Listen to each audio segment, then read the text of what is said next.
খরগোশ আর কালো হাঁস মাটি খুঁড়ে আলীবাবার গুপ্তধন চুরি করতে যায়। অনেকগুলো সোনা দানা দেখে কালো হাঁস লোভে পড়ে যায় আর খরগোশকে মাটির নিচে পুঁতে ফেলে। কালো হাঁস ট্রলার ভর্তি করে সোনা দানা নিয়ে যেতে লাগলো আর তখন পাহারাদারের সন্দেহ হতে লাগলো। আর কালো হাঁসের সামনে পাহারাদার দাঁড়িয়ে।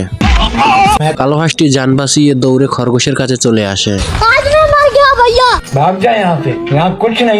কালো হাঁসটিকে খুঁজতে খুঁজতে দারোয়ান গুহার ভিতর ঢুকে পড়ে আর পাহারাদার আলাদিনের চিরাগের জিন ভেবে বোতলটাকে ঝাঁকাতে শুরু করে এবং বোতল ভেঙে খরগোশকে বের করে আর দারোয়ান তার ইচ্ছা পূরণ করতে বলে।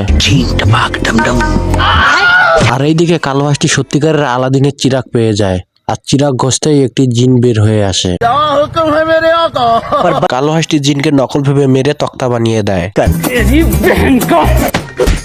আর জিন রেগে গিয়ে কালো হাঁসকে